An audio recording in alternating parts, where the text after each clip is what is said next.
Greetings from my world.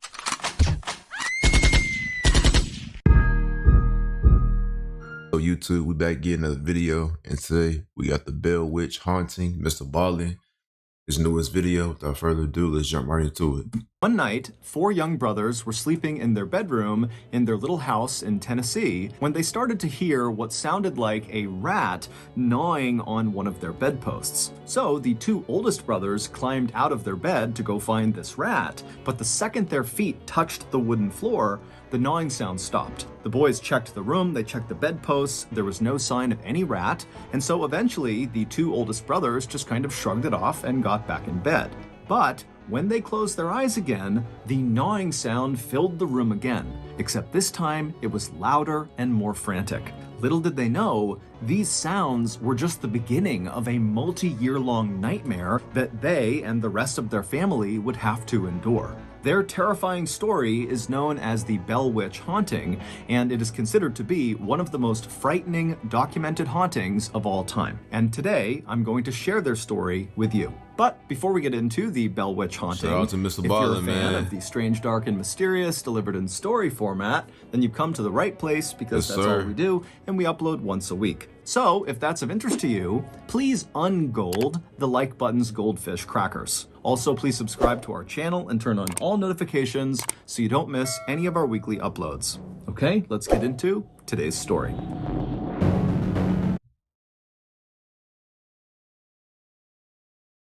Copyright. Can't get hit with those claims, man. Can't get hit with those claims, dog.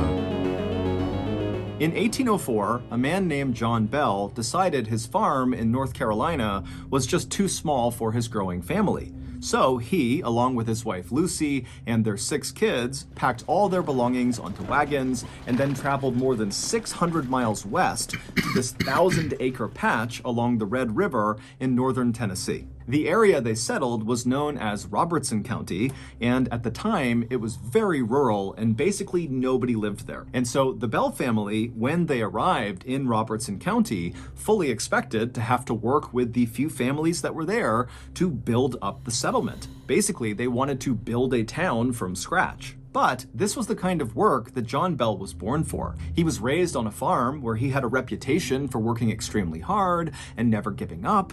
John was very generous and excellent at working with other people. In fact, when his family was still in North Carolina, John and his very gentle and sweet wife Lucy would open their door to anybody who needed a place to stay or a hot meal. And sometimes John would just give money to his neighbors when he felt like they were down on hard times. So, after arriving in Robertson County, and after the Bell family had met their few neighbors, John Bell got right to work. First, he began clearing trees off of his land, and then with that lumber, he built a 1.5-story log house up on this hill not far from the Red River. And in fact, the Red River was a very popular picnic spot and fishing spot for the few people that lived in Robertson County, and so in virtue of the Bell's house being so near the river, the Bell family was always running into their neighbors and saying hi and making friends. And so it wasn't long after John and his family had arrived and built this house that the Bell family became one of the most popular families in the area. And so I don't think I know this story, but the Bell family, they sound like a pretty cool family, dog. You know, down to earth, generous, give people money. They down on hard times. Hey, Dub family, Dub family. So far it's going good, but these MrBallen videos, this shit can go left. many years, the Bell family lived a very happy and prosperous life in Robertson County. Most mornings, John would wake up first, and then he would rouse the children, who would then leave the house and walk through the nearby woods to go to their school, and then they'd come back before sunset, and then while the kids were at school during the day, John and his older sons would go out and work the land or help build structures around town to build the settlement up, or they would build the boats that they would use to transport the tobacco and meats they produced on their farm down south for trade. John and Lucy would have 3 more kids while in Robertson County, and before long, their oldest children began getting married and starting families of their own and building their own houses nearby. But one summer day in 1817, so 13 years after the Bell family first arrived in Robertson County, John would have a very strange experience that at the time he would completely write off. But years later, they would look back and say, that's when it started. On that summer day in 1817, John was by himself. He was out walking through his cornfield near his house when he looked out and he saw this big dog just sitting in the middle of the cornfield. Now, there were lots of dogs around Robertson County, so it wasn't unusual to run into a dog while you were out and about. But there was something off about this dog. It almost looked misshapen, like its bones had broken many times over and reset at awkward angles. And this dog just looked way too big to be a dog. It almost looked more like a big wolf. That's a ghost wolf. This dog was staring at John in a very human way, not breaking eye contact, staring right at John. Now, John was... If I'm ever alone and I see some shit like that, I'm gone. I'm leaving. I'm packing up my shit. I'm getting my family out of here. Because clearly that's not a regular dog. That is a demon, a ghost dog, ghost demon, whatever the fuck that is. Ghost wolf. Bro, I'm out. Nah, I'm not taking no chances, bro. I am out. Fuck that. Someone who easily spooked.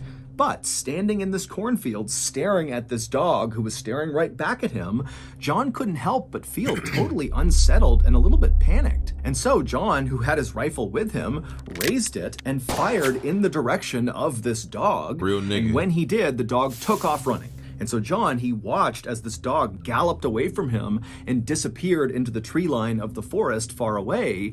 And once the dog was totally out of view, John marched forward to the spot in the cornfield where this dog had been sitting. And when he got there, he was expecting to see the corn kind of pressed down from where this big animal had been sitting, but it wasn't. There was no sign that any big creature had been sitting right there. And as he looked around him, he saw there were no paw prints, no tracks on the ground, either coming to the spot or going in the direction that he watched this big dog run off. John was totally confused by this, but after sitting there kind of wondering how this could be, he just told himself, you know what, I'm overthinking this. It was just some big ugly dog and a missed shot. This is no big deal. And so John... Listen, bro, if y'all ever in this type of situation and y'all run into something like that, of that nature, don't ever just blow it off, because clearly you saw something that's not supposed to be there. Don't just blow it off. There's so many people out here blowing shit off. Pause. But there's so many people out here just saying, oh, it's in my head, or that didn't really happen. No, bro, you can't be in denial like that, because he'll come around and bite you in the ass. On God. Facts. Promptly turned around and walked back to his house, forgetting all about the dog. But not long after John saw this dog in the cornfield, his family began experiencing other strange things back at their house. At night, after the Bell family had climbed into bed, they would start hearing a knocking sound on the side of their house. Hell no. As soon as they got up to go inspect it, the knocking would stop. And then they'd lay back down again and they would hear it again, except it was coming from another side of the house. It was like there was someone or something outside of their house just kind of circling around them, periodically knocking on their walls. Now, John was convinced this was not the work of some animal. This was a person, a prankster, and they were hiding out in the woods somewhere. John, get your gun, nigga. And so he instructed his family not to mention the tapping sounds to anybody in town, because he thought somebody in town was doing this to them, and he didn't want them to know that they were on to them. He wanted these pranksters to come back and do it again so he could catch them in the act. But over the course of several weeks, the tapping continued, and every time John would lay in wait and try to run out and see who was there, there'd be no one. And there'd be no tracks anywhere around the house indicating that anyone had ever been there. And as unsettling as these knocking sounds were for the family, they were nothing compared to the things that happened next.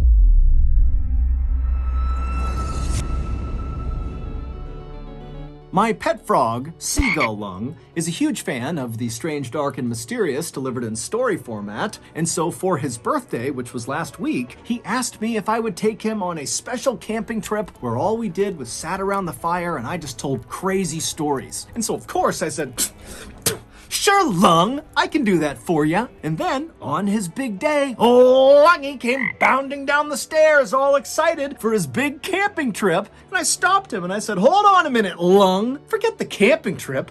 I got something even better for your birthday. And then, from behind my back, I presented a gift fit for the gods. Homemade fermented Norwegian lemming liver cakes with a side of koala stew. Now I know what you're thinking. Wow. Lungy must have been so happy. But no, he wasn't. wasn't.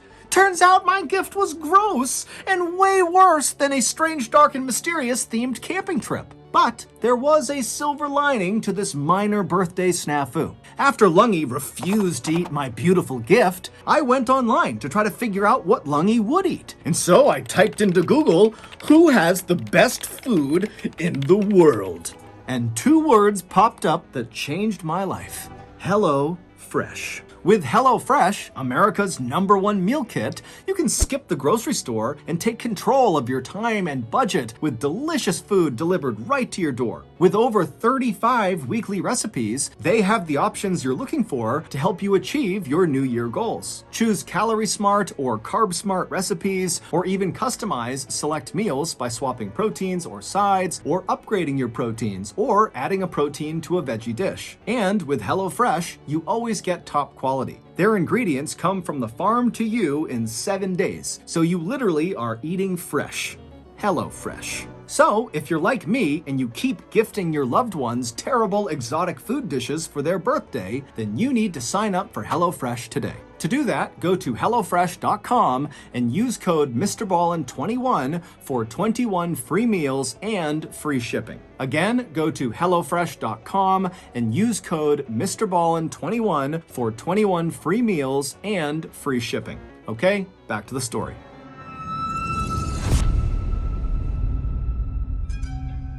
One Sunday night in May of 1818, so roughly 1 year after John had seen that big dog in the cornfield, and a couple of months after the knocking on the walls had begun in the Bell's household, 4 of John's sons were asleep in their bedroom inside of their home when they woke up to the sound of what sounded like a rat gnawing on one of their bedposts. Now, these boys were sleeping in 2 bunk beds, and the 2 oldest brothers were sleeping on the lower bunk, and so they instinctively got up, stepped onto the floor to go find this rat, but the second they stepped onto the floor, the gnawing sound completely disappeared. The 2 boys searched the room for this rat, they couldn't find it, and Bro, and see, I wouldn't even be in this situation. I really can't even say that, but like, bro, I feel like if I was in this situation, I would not, no, I'd be out.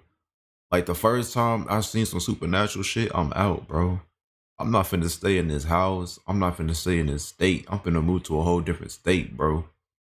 No, I'm not fucking with this, bro. Hell nah.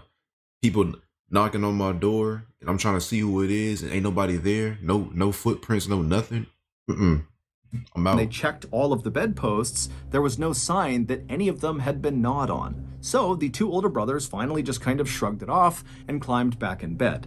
The moment they closed their eyes, the gnawing sound began again. Except now it was louder and more frantic, like whatever was under there was desperately trying to chew through the wood of their beds. But again, when the 2 older brothers leapt out of their bed to go find whatever animal was doing this, the sound would completely stop and the room would go still. The boys searched the room again. There was no sign of any rat or any animal. There were no marks on the underside of their beds. And so they had no idea what to make of this. Yeah, that's crazy. The gnawing sounds would continue all that night, making it nearly impossible for these boys to sleep, and it would happen again the next night the same way. But on the night after that, so the 3rd night, the boys heard a new sound in their room. As they're laying in their beds, exhausted from barely sleeping the last 2 nights, they began hearing what sounded like someone gasping for air underneath their beds. Like they were being choked. They were gulping and smacking their lips and clawing at the underside of the beds. The 2 oldest boys were terrified, but eventually worked up the courage and leapt from their bed to confront whatever was underneath them. But again, as soon as their feet hit the floor, the sounds completely... Man, I'm not finna confront shit. The first day I heard that scratching noise, if I was that young, I'm telling my dad, hell no, I'm not finna get 3 nights of no sleep. Hell no, bro, you got me fucked up. You got me fucked up, bro. I'm not confronting shit. My ass is running out that room. I'm running out. Whoever don't follow me, you're done. You're fucked, I guess. But I'm not staying in this house. Hell no. And the room went still. But this time, the boys were so frightened, they decided not to try to just go back to sleep. Instead, they woke up the rest of their family, and the Bell family searched the entire house, top to bottom, looking for any indication of what could have been making those sounds. But there was nothing in their house. There was no marks from some animal or rat. I mean, there was no indication that anything was other than normal. Now, to this point, the Bell family had not told anybody in town about either the knocking sounds on the walls, or the rat gnawing sounds, or now the gulping for air sounds. And a part of that was because John had told the family, don't tell anyone because we're going to catch whoever's doing this. But another part of it was the family knew as soon as they brought this stuff up, they could be the target of ridicule because people wouldn't believe them. But after this night, with the gulping and gasping sounds, the Bell kids really could not sleep anymore. They were just up all night, terrified. And so finally, John went to one of his neighbors, who he was very close with, and confided in him that something weird was happening inside of his house. Now, John was not the kind of person who made things up. He was very straightforward, very honest. He didn't even tell jokes. And so this neighbor, as he's listening to this unbelievable story, just takes John at face value and says, you know what? I'll stay the night in your house and I'll see if I can hear all these strange sounds. That night, the neighbor would stay with John Bell and his family in the Bell household, and sure enough, the neighbor would hear the tapping on the walls, he would hear the rat gnawing on the wood post in the boys' room, well as that gasping and gulping sound coming from the boys' room, and this neighbor was so terrified that he did not last the night in John's house. He left in the middle of the night. Hey, look, if I was a neighbor, look, this is what I would do. If I was a neighbor, dog, and I experienced all that shit in your house, I'm moving the fuck out. I'm being super disrespectful. I'm like, fuck you, fuck your kids, fuck your wife. I'm done. I'm out, bro. You got me fucked up. To go back to his house. After this, word spread quickly around Robertson County about what was happening at the Bell household, and the way the townspeople reacted was very supportive. I mean, the Bell family had been instrumental in building up the settlement, and John and his wife Lucy were so kind and generous, and so the townspeople decided that they were going to find a way to rally around the Bell family and try to help them. So other people in town began volunteering to spend the night inside of the Bell household with the Bell family. One, because they wanted the Bell family to feel some security, having some more people around them. And two, these people were thinking that maybe just their presence inside of the Bell household would scare off whoever or whatever was tormenting the Bells. That ain't gonna work. No matter who stayed inside of the Bell household, the noises persisted every single night. Townspeople came up with all sorts of explanations for what was happening to the Bell family, ranging from, John's youngest daughter must be behind this because she wants attention, or other people said maybe there's a family or an individual that hates the Bell family and they're targeting them and they're behind this. There was even a theory that someone in town had learned ventriloquism, which is a kind of performance where the ventriloquist throws their voice so it sounds like it's coming from somewhere else, not from their body. And so the idea was this ventriloquist was just a prankster and they were screwing with the Bell family. But the townspeople searched the Bell's house with the Bell family over and over again, and they never found any sign of what could be making these noises. The people in town even went so far as to have people watch each member of the Bell family as they slept at night to make sure none of them were responsible for these sounds. And sure enough, as the Bell family... But, no Lotto, that's a real good community, bro. The Bell family, they had a great community around them because everybody pitched in to help figure out what the hell was going on in their house. That's some real nigga shit. Most communities nowadays won't even think to do that, especially in no neighborhood. Hell nah, bro. So shout out to the Bell community, bro, around there. That shit is crazy. Being closely monitored, the noises would start, and it was very clearly not coming from anyone in the Bell family. As the months went on, and the Bell family was forced to endure whatever was going on inside of their home, the people in town started to notice something odd about John Bell. Normally, John was a very engaged person, that when he spoke to you, he was locked onto you and really paying attention. But at some point, after these mysterious things began happening at his house, John would be talking to someone, and then suddenly his eyes would kind of gloss over and his jaw would go slack, and it would look like he was staring off into the distance. And then his his face would start to twitch. And at first, these twitches were fairly minor and were centered just around his eyes. But over time, these twitches became much more dramatic, to the point where his jaw would start to kind of quiver up and down, and his eyes would begin blinking out of sync. And then when the twitching finally stopped, John, without saying a word to the person he had just been talking to, would just wander back to his house. He'd go up to his bedroom and he would sit on his bed for hours and hours and hours, just staring at the wall, not eating, not drinking, not saying anything. Nah, bro, that nigga possessed. That nigga is straight up possessed. If you talking to somebody and their mouth is wide open, twitching, and their eyes are blinking out of sync, and then they just stop and just walk away from you, nah, get some help. Call the doctor. Something is not wrong with that nigga. That nigga is possessed, bro. Well, like, where's his wife and kids at? I would not be around that nigga. What the fuck? The Bell family felt like they were hostages in their own home. They had no idea what was causing these things to happen or why they were happening, and they were all filled with this constant sense of dread. As for the townspeople, most of them had come to believe that whatever was happening to the Bell family was likely caused by their neighbor, Kate Batts. Kate was known to be very eccentric and kind of unpleasant, and she was known to be fairly unlucky because her husband had become disabled and her 3 kids had all died young. Kate also had this strange habit of using really big, complex words in her conversations, but she misused the words, and so everything she said kind of sounded off. Townspeople would talk about Kate Batts' witch, and they started referring to whatever was causing the strange phenomenon at the Bell household as just Kate. However, when Kate found out about this, she was totally offended and said she had nothing to do with whatever was happening to the Bells. By September of 1820, the terrifying happenings at the Bell household had been going on for 3 years. 3 years? Somehow, the Bell family had just learned to live with it. However, John Bell was not doing good. It was like the longer these strange things were happening. If I'm in a haunted house and I know it's haunted, I'm not finna stay in that house no longer than a day.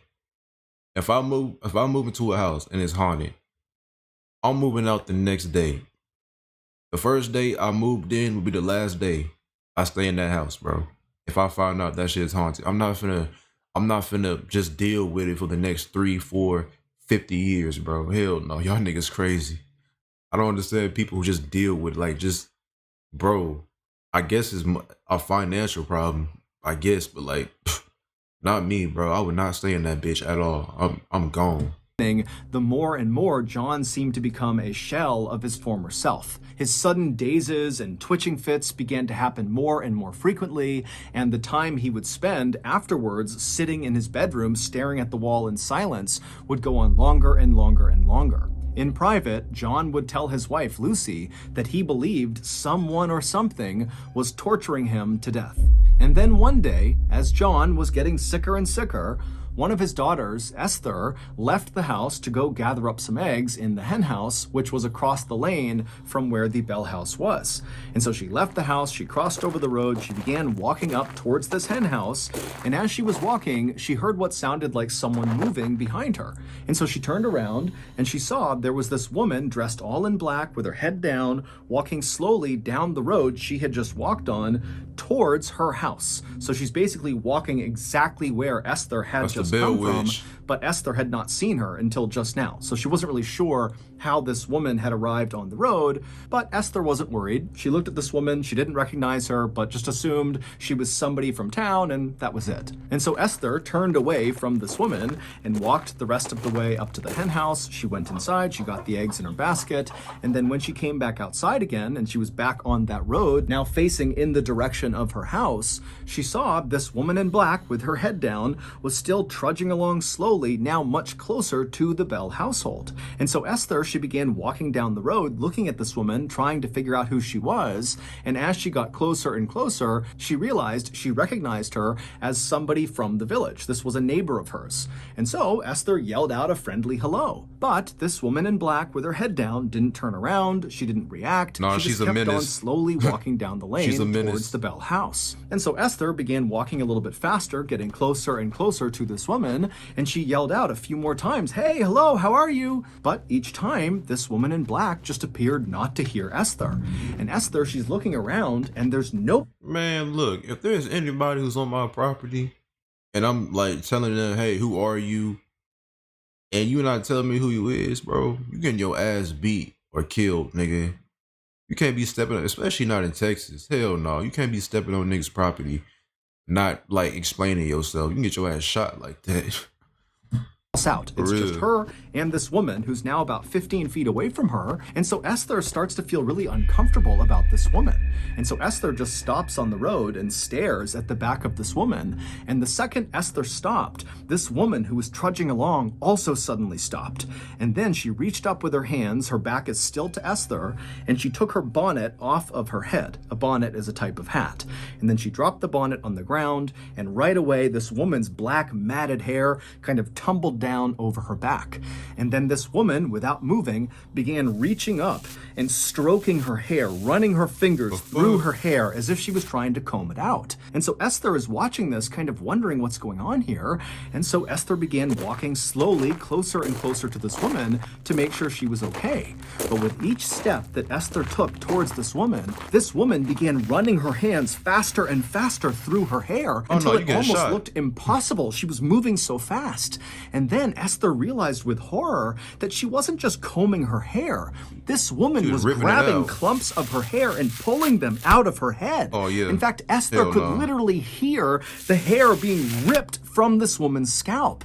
And so before long, there was hair all over the ground around this woman. And so Esther at this point is terrified. She thinks there's something wrong with this woman. And so she runs around this woman without looking at her, charges into her house, which is right in front of this lady. She goes inside, she locks the door behind her, and then Esther calls out for one of her sisters who was home and said, "Come here, come here." And the two of them went to the front window and they look out onto the road and they see the woman. She's still there in the same spot, ripping her hair out, but Esther makes eye contact with this woman. And the second that happens, the woman freezes. Her hands are still in her hair and she's looking directly up at Esther. And Esther and her sister, they're kind of taken aback by the way this woman is looking at them. And then this woman slowly brings her hands down and she's staring up at Esther the whole time. And then she turns suddenly and walks around the side of the property out of view of Esther and her sister. And so Esther and her sister, they shriek, they leave the front window and they run over to the side window where this woman was heading. And they saw this woman climbing up and over their fence, getting into their side property. And man, nah, bro, where's the gun? Where's the gun? John Bell, where's your gun? If I was in that situation, bro, where's the gun? Where's that rifle? 'Cause I'm finna put 2 bullets in the back of this bitch's head. You finna come on my property, not announce yourself, and then you acting crazy, trying to break into my shit, and you ripping out your hair. Oh yeah, you getting shot. You getting shot. You're dead. Behind her were now 3 children who they had not seen before, just marching right behind this woman in black. Those children. So this woman and these 3 children, in plain sight of Esther and her sister, they walk into this grove of trees on the Bell property. And so Esther and her sister, they're just staring. They have no idea what's happening. And then one by one, the woman first, then each of the children climbed their own trees. And then once all 4 of them were up in these trees, they turned around so they were all looking directly at Esther and her sister, and then they all began swaying with their bodies in the trees, getting these trees to bend and wave hard left and right. And so Esther and her sister are horrified, and as they're staring, Esther's husband just happens to come through the front door. And so Esther yells for him to come over here and look out the window. Look what they're doing out there. And so Esther's husband, he runs over to the window and he looks out, but he can't see the woman or the 3 kids. He can only see trees swaying unnaturally left and right. And so Esther and her sister, they realize he's not seeing what we're seeing, what's happening. And before long, they're screaming. The husband's trying to figure out what's going on. And finally, the trio just ran from the window, went out the back door, and ran around to the side yard to go confront this woman and these children. But when they got out to the grove of trees, the woman, the kids, they were gone, and there was no tracks anywhere on the ground to indicate that anybody had been there recently. Not long after this incident, sometime in October of 1820, John Bell and one of his sons were out for a walk on their farm. And as they walked, suddenly John stopped and threw his hands up to his face as if he was protecting himself from someone trying to hit him. And then all of a sudden, John's face just went totally slack and his body began to contort into these horrible, grotesque angles, and his back began to arch so far it looked like his back would break. And so John's son, he's watching this happen. He has no idea what to do. And so he just runs over and grabs his dad and... Yo, if I'm walking with my dad and this nigga starts contorting like this and shit and doing the splits and about to break his back, I'm sorry, it's GG's for that nigga. I'm done. It's GG's. I ain't shit. It's GG's, bro. I'm out. Hell, I don't know what's wrong with you, but fuck that. Fuck that, bro. I would move out. Nah, bro. After experiencing all this, I would move out. Like, I'm burning down the house. I'm burning down everything. I'm moving out. Tries to pull him upright, and as he does this, this horrifying shriek fills the air. John's son has no idea where it's coming from, but it's so loud it stops him in his tracks. And then as fast as all of this had happened, it all stopped. John was back to normal, laying on the ground, coming to, and the shrieking was gone. It was silent on their farm. And so John's son turns to his dad, and he sees John is crying on the ground. And he says to his son, "I don't have much time left." John's son would help him up, and then the two of them silently just walked back to the house, and John went straight to bed. A few weeks later, on the morning of December 19th, 1820, John didn't come down for breakfast. So his family went up to his bedroom to make sure he was okay. But when they found him, he was still laying in bed, he was breathing, but no matter what they did, they couldn't wake him up. And so one of John's sons ran to the medicine cabinet inside of their house, but when he opened it up, all the medicine was gone, and in their place was this strange glass vial that contained a smoky, dark liquid that the son had never seen before, and no one in the family had seen before. Don't give it to him. And so the family immediately called for a doctor to come to their house, that's smart. For John, and also to see what this liquid was. And so the doctor showed up. He didn't really know what to do for John. It didn't make sense that he just was not waking up. The Bell Witch put that there so she could try and get the son or whoever to kill him. That's what happened, bro. That's what happened. And then the doctor checked on this liquid, and he said, "You need to test this on some farm animals to make sure we know what it does." It's poison. So the family went out and found a stray cat, and they force-fed it some of this liquid, and within minutes, the cat had died. The Bell family swore they had not put that vial in the medicine cabinet. They had no idea what it was or how it got there. As for John, he would not wake up that day, and in fact, the following morning, when he was still in bed, he died. After John's death, the strange occurrences at the Bell household basically all came to a stop, for the most part. Some people in town reported, after John's death, seeing strange lights floating around the Bell property, and also sometimes they reported hearing a strange sing-song voice kind of coming from somewhere out around their property. John's wife, Lucy, would remain inside of that house until 1838 when she passed away. Today, there's nothing left of the Bell household. However, there is a cave on their property, an underground cave, and people swear that's where whatever tormented the Bells came from.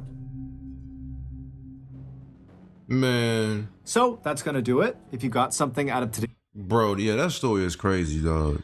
That story is crazy. That was creepy as hell. Yeah, man, but the wife, you crazy, bro. I would not stay in that house, especially after experiencing all that. I would not stay in that house, bro. I'm moving out. I'm burning that house to the ground. I'm moving out, nigga. But you know what? I did hear this story before because Sam and Kobe, they did a episode about the Bell Witch, and they said that John Bell was the only person in history who died of supernatural causes. So that nigga literally died of supernatural causes. That is crazy. Rest in peace to John Bell. Rest in peace to the whole Bell family, man. MrBallen, greatest storyteller on the internet. My world, we out. Peace.